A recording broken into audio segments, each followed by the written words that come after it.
Bienvenidos una vez más a Puro Pinche Gol. This is the podcast where we discuss all things Liga MX y la selección mexicana. If this is your first time with us, I'm one of your favorite tocayos, Adrian, and here with me is your second favorite tocayo, Adrian. How's it going, man? How you doing? What's up, man? What's up? Doing good. Ready to react to this lista convocados for El Tri for their matches against Uruguay and Paraguay here in November, man. But doing good. It's Friday night. How are you, man? I'm doing just fine. Yesterday we recorded an episode and we briefly mentioned something about the La Lista de Convocados, how the USMNT had dropped theirs, and it was just about a question of hours before Mexico dropped it. Yep. I wasn't expecting it to be dropped on this Friday. I was expecting it maybe a Monday, but here we are. Here we are to react to the list of convocados. Right? I am. I'm feeling optimistic, and I think you know why. Not necessarily because I think Mexico is going to play better with some of the absences here, but definitely one key absence that I've been calling for that is making me somewhat. Uh, I'm not gonna say happy. Happy is not the right Yeah. word, but I think optimistic is the correct word here. Optimistic and about time, right? Yeah, exactly, exactly. About damn time, as they say on this side of the river. Why don't you walk us through the list of goalkeepers, man? Let's do it, man. The list of goalkeepers, Adrian, as you mentioned, hasn't changed in the last time. Three goalkeepers we have is Luis Angel Malagon, Raúl Rangel, Tal Rangel, and Carlos Acevedo, right, from Santos, the goalkeeper. So Yeah, an unchanged three goalkeeper convocados. Those of y'all have been following La Selección, obviously, are probably questioning where's Memo.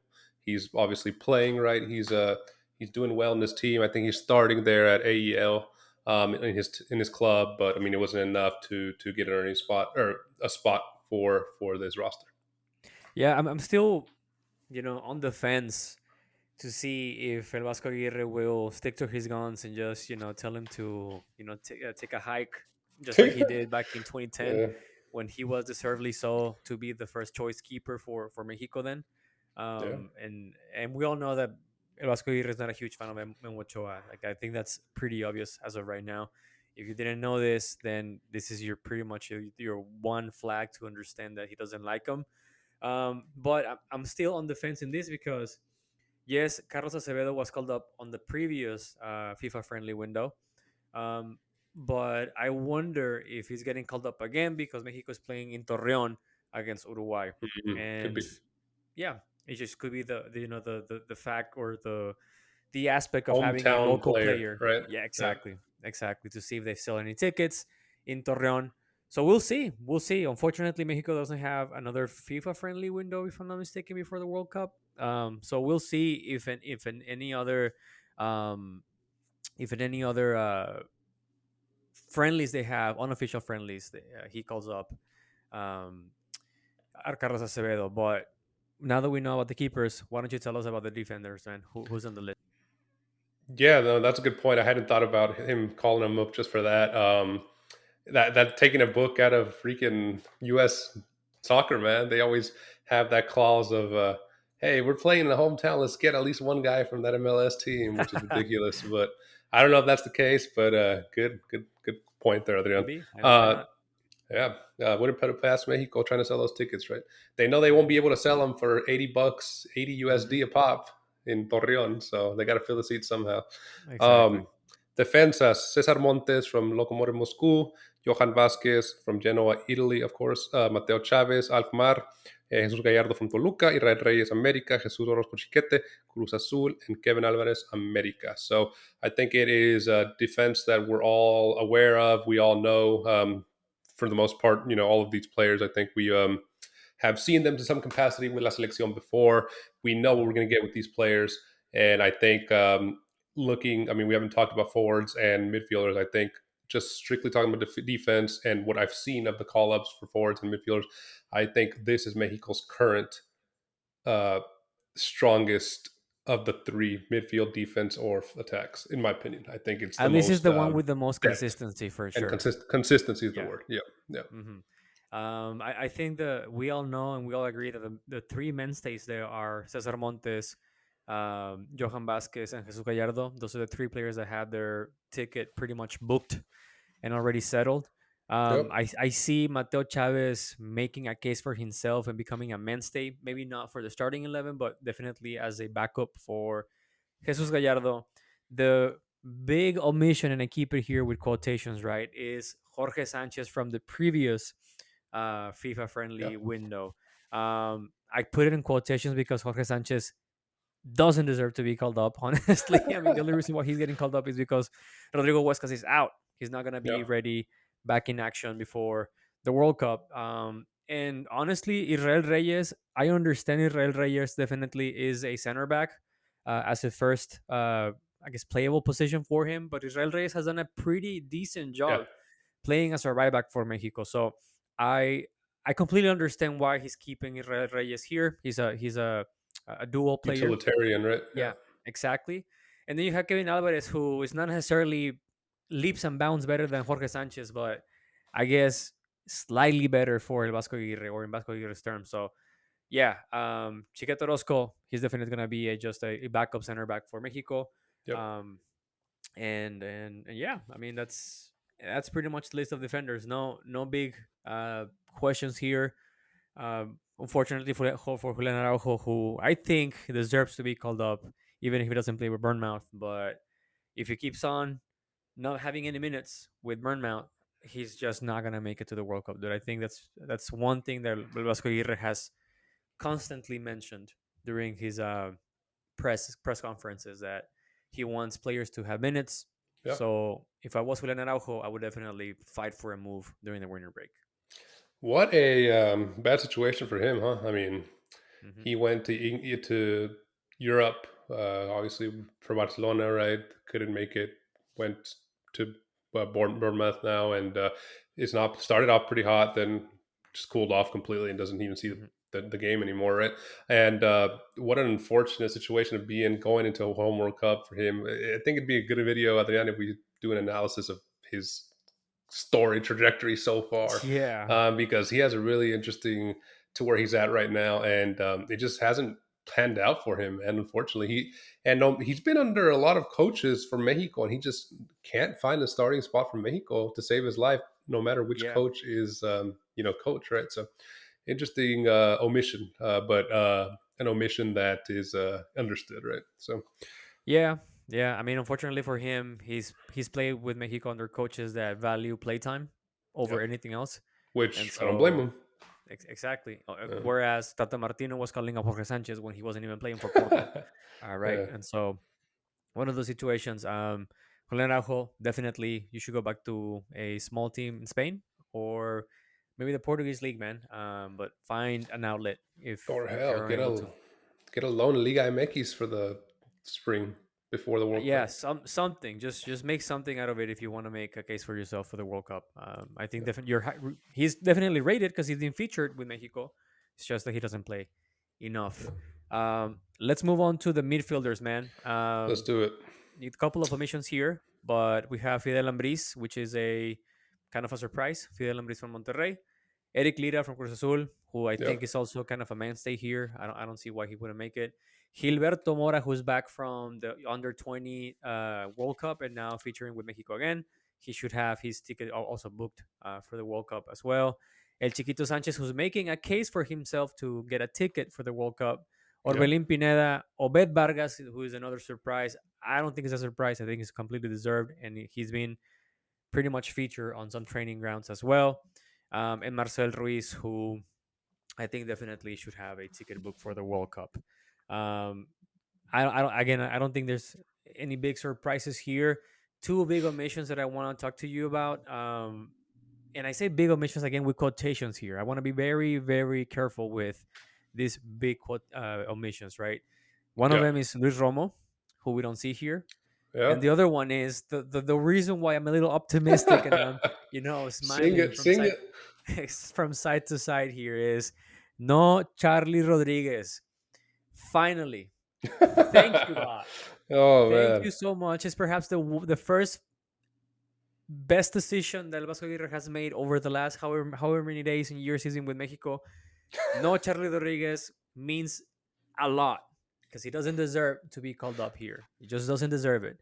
Even though I'm gonna have fans from Cruz Azul saying that Charly Rodriguez is playing well with his club and all here and there. Screw that. Charly Rodriguez is a cold SOB when he plays for Mexico, Yeah. and so he just doesn't deserve to be called up anymore. We've seen enough of Charly Rodriguez with la selección mexicana to realize that he's just not a catalyzer in any way whatsoever. So if you see me happy right now, man, it's because Charly Rodriguez is finally being dropped from la lista de convocados. I thought it was because it was Friday. We were just happy it's the weekend, but no, I guess it's because of Charly Rodriguez. But yeah, I don't know. I don't think you mentioned. I didn't hear you mention. He also called up Diego Lainez and Edson Alvarez. No, I mean obviously. I don't know Yeah, if you called them, mentioned them there, but you may be I have looking at a them moving slightly forward. different list that has them on the forward. Yeah, Yeah, the list I'm looking at has them in the midfield. So okay, but yeah, yeah. I mean, what can you say here? Injuries to the side. I think these are deserving call-ups. Ovid Vargas, highlight of the midfield here, you said, playing for Seattle Sounders, their best player. I feel one of the best players in that league, and definitely deserves this call-up. Marcel Ruiz, who's been consistent for Toluca for the last yeah, couple of years now. that's great. Definitely, when he plays, when he gets a chance to play for La Selección, I don't think he's ever given us any reason to doubt him that he doesn't deserve a call up. Eric Lira as well has been a great call up when called up for La Selección. Hmm. Obviously, one of the leaders there in Cruz Azul. Orbelin Pineda, always a question mark, always a question of what Orbelin you're going to get. An aging player now in Europe with experience, but he just I think we just when he went to Europe, we expected so much more from him, a higher ceiling, and he really. I mean, I'm not saying he's bad, but he just an average player. I feel like when he plays for Mexico, maybe one or two standout moments, but really, man, Orbelin has yet to convince me, unfortunately. And yeah, I mean, Ambris, right? I mean, the not random, I wouldn't say. I mean, he's a good player in Liga MX. He's from Monterrey, obviously, and we've seen good moments from him. So I think it's a deserved call up for him. So yeah, man, I think good midfield with what they have right available Yeah, to Mexico currently. I think is the best line of midfielders that you're gonna get. The one name that I forgot to mention here is Tetson Alvarez. I think you also bring that up. For whatever reason, they have it on the defender list on the one that I'm looking at right now. Um, Gotcha. and I read it you were going down the list of defenders, and I was like, well, who the hell is this Alvarez? But it's Edson Alvarez with Yeah, Fenerbahce, who's finally getting some minutes with the finally, team. yeah, Yeah, getting some consistent minutes, pretty much being a starting 11 player. So that's nice. It's always good, even though he's playing in Turkey. But I'll take it at this moment in time. But yeah, compared to I how he again, started. yes, I think Eric Lira definitely a step up from Luis Romo in all the ways whatsoever. Right, he's also a plurifunctional player, so he can play as a Yeah, center back. It might not be as tall as Luis Romo, who is not necessarily super tall, but is definitely a tall player for a Mexican. Um, and Eric Lira, I think he does a better job than Luis Romo in every capacity. So I'm happy to see him on this list. Now the forwards, man. There's a couple of omissions here due to injury, right? We have Bebote Jimenez injured allegedly. We yeah, have Julián Quiñones also injured. We have Chino Huerta also injured, and then Alexis Vega, who is pretty much out for the entire of the rest of the season with Toluca unfortunately, with yeah. another injury. So those four big. I would say now here big is the appropriate word. Big omissions for Mexico. Um, and yet just that's just a preamble before you go down the list of forwards here. Yeah, as we mentioned already, he was shown on your list that you're looking at as a forward. He was shown on mine as a mediocampista, but we mentioned him. Diego Lainez from Tigres obviously gets Mhm. called up. El Lobo, Raúl Jiménez from Fulham gets called up. Fine. Yeah. Irving El Chucky Lozano from San Diego. And ojo con Chucky because it looks like he is getting flustered and tired of his time in San Diego. We might see him in Liga MX soon. Germán Bertrame from Monterrey. Eh, what is that? Una hormiga. La hormiga gets called up. La hormiga Gonzalez from Chivas gets called up, right? And Piojo Alvarado from Chivas as well. And another surprise but very deserved called up. Jorge Rubalcaba gets his first call up for La Yeah, Selección I from agree. Pumas. So I think this, due to all the injuries, Adrian, we're seeing a lot of new faces here in the forward Yeah, lineup, and I think it's yeah. gonna be refreshing to see, especially La Hormiga, man, who's been killing it for Chivas. I agree. I mean, the one name that I guess I don't know, they classify him differently. I thought Alexis Gutierrez was a midfielder, but I guess they put him on the forwards list as well. So that's I Alexis gotcha. Gutierrez Yeah, from America. Yeah, I think definitely for the names of the likes of Gutierrez, Alexis Gutierrez, Jorge Robalcaba, and I would say even both Irving Lozano and La Hormiga Gonzalez, they are here because those four yeah, mainstays that I just yeah. mentioned earlier, right? Chino Huerta, Santi Giménez, Julián Quiñones, and Alexis Vega, they're completely out due to injuries, right? If they were healthy and match fit, they would have been here, um, and we Fair. wouldn't see Yeah, those names, right?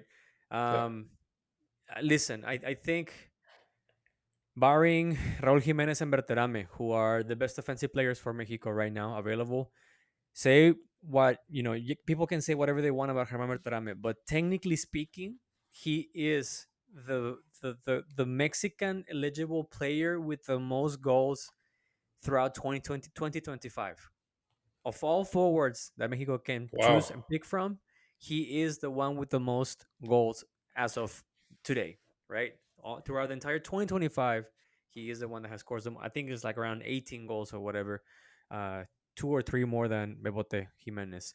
But I think barring those two, Lobo Jimenez, Raul Jimenez, and Hernan Berterame, the rest of them, perhaps El Piojo Alvarado, who is someone that features a lot with Javier Aguirre, but the other ones, I'm not too sure if they are here to stay.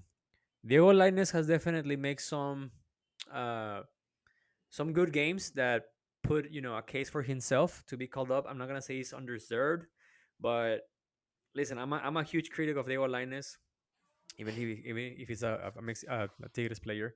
I think he's just not necessarily where we thought he was gonna be, and I don't think he's Yeah, gonna get that ceiling anyway. He's still young, but I he benefits from not having a deeper pool of players to yeah. grab from, right?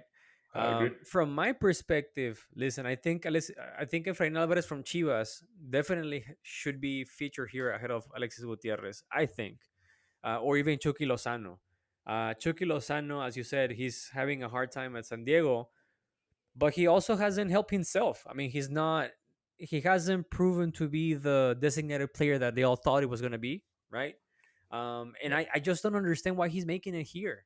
I don't get it. I don't think he is a game changer in any way whatsoever. This is a guy who's been living out of that one goal against Germany. He wasn't great in 2022. Hasn't been great over this last World Cup cycle. So either Javier Aguirre is running out of options here, or he just doesn't want to call up someone from the under 20 team, right? Because I think there's definitely maybe one or two other players that can take up that space. Edwin Lozano is definitely blocking a younger player to be featured here, and yeah. Larmia Gonzalez, he's been scoring, so I guess it was bound to happen. What does he It have? was just 11 bound to goals this happen. season? No. I think he has like 7 or 8. And then again, the same thing that we discussed yesterday. Just like Santi Giménez has his ticket booked for the World Cup because there aren't that many or any other great Mexican strikers. Hormiga Gonzalez is competing against Memote Martinez, against Angel Sepulveda, against who else? El Gacelo Lopez, dude. I mean, Castelo Lopez, there's yeah. there's really no one else that you can call up as a Mexican striker besides Germán For that Berterame. fourth position, right? Exactly, I exactly. mean, Because I behind think, El Lobo, behind Santi, behind Quiñones, if you play Quiñones as a nine.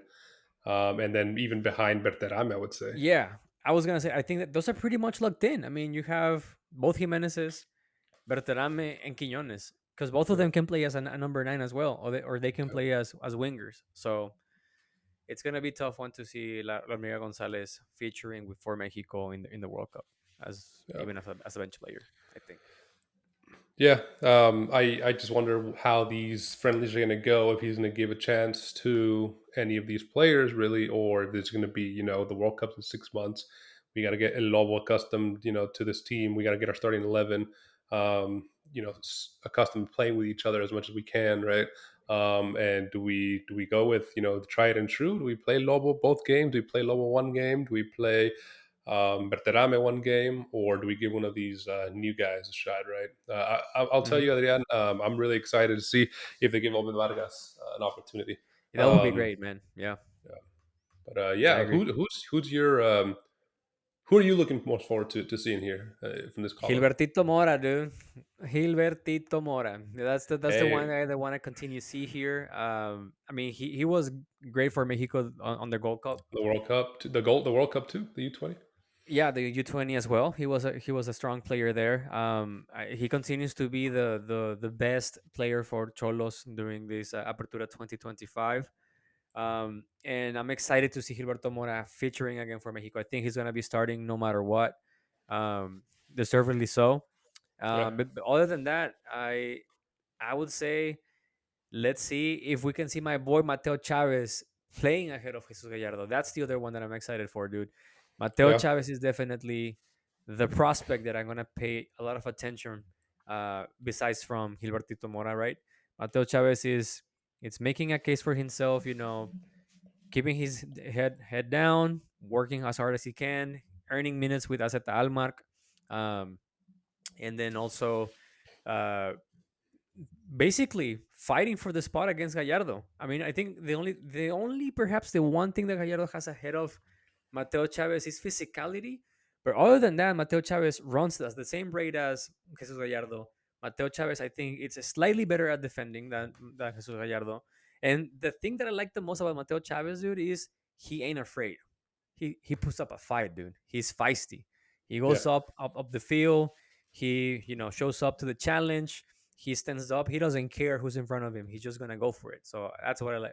That's the one that I'm most excited about, Mateo Chavez. that's a good one. You brought up Gilberto Mora. Obviously, the one thing that scares me with Gilberto Mora is, man, he's been getting a lot of game time recently with all Yeah, the club, right? With all the tournaments he's been doing since summer nonstop. And I hope, knock on wood, he stays healthy for the World Cup because yeah, for he real, dude. completely deserves it. And another one for me, Adrian, that I think I want to see maybe get a chance. We've seen him sometimes start not in important games. I've never really seen him really get a time or a chance in important games or heading into the World Cup. I want to see him become maybe more a mainstay. Eric Lira. I think Yeah, he's somebody who definitely deserves to be one of the, if not the automatic starting 11 player, right there, number 12 or 13 on the list of players. I think he's a player that brings a lot of just like you said, Mateo Chavez. This guy's not afraid. He's everywhere on the pitch, and I think he's been fantastic for Brazil now for seasons, as we've mentioned. So yeah, I really want to see him get a chance to maybe start both games. But we'll see what El Vasco does, man. yeah. With Gilbertito Mora, dude. Just going back a little bit. Now that I think about it, I believe we're ending Liga MX regular season this weekend, and I Yeah, think Mexico matches are, I believe, next weekend, which right. means that as soon as Mexico is done with these two friendlies, the the play-in for Liga MX is gonna start, and it all looks like Cholos are gonna be part of that play-in. So I'm wondering if El Vasco Aguirre is gonna give playing time to Gilberto Mora against Uruguay on the first match, and And then not rest on him. the second one, just to save him some grace, right? Because I think he also has like a hand injury. I don't know if Mm. it's a finger injury or something like that, but he has a hand injury that I know of. Um, and Eric Lira, I think Eric Lira will see some starting minutes against Paraguay on the second match. I am afraid that unfortunately for him, depending on what El Vasco Aguirre wants to do, right? Yeah, I think he's just behind Edson Alvarez yeah, by a good amount. a good amount. Yeah. Um, unless El Vasco Aguirre plays with Edson Alvarez as a center back, which I don't think that's going to be the case because We've seen it before, and we we've saw seen it it before. work on I occasion with agree. Eric Lira above him. Yeah, I agree. So the only way that Alegria gets to play is that if he plays with that back line of three, which then makes Jesus Gallardo. But the thing is that you don't have a right. Well, I guess Kevin Alvarez. Kevin Alvarez will be your right wing back in this case. So I guess Yeah. you can make it work. Who's gonna be the I guess the sacrifice player? Maybe one of the strikers.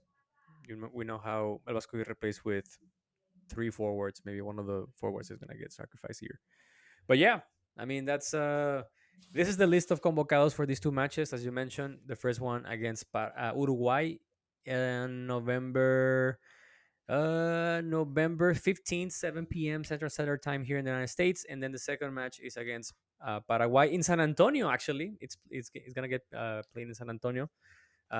Tuesday, November 18th, 7:30 p.m. Central Standard Time of the U.S. Tocayo, this is our reaction video of la lista de convocados for these two matches. Let's see how they fare against the South American teams. They haven't been doing great Yeah. against South American teams recently, so hopefully they turn the tide around. But before I forget, I want to ask the PPG fam and listeners and viewers, don't forget to subscribe, hit the like button, and turn on the notifications. You can also find us on Apple Podcast, Spotify, or wherever you get your podcast on. Last but not least, you can also find us on TikTok and Instagram. There we post memes, latest news, and shorts of our episodes. Tocayo, another great episode. Let's see how Mexico fares against these two South American teams. Yeah, And and let's hope Gilberto Mora recovers from his head injury.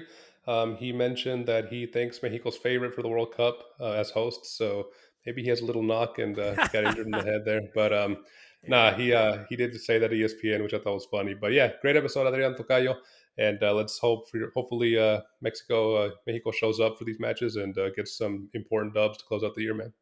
and of course, we'll have our preview episodes for both. Yeah, Well, I guess one preview episode for both matches, and maybe a live stream. So stay tuned. yeah. Tocayo, Here, take it put a pinche easy. gol. I'll see you in the next one. See you, man. Deuce.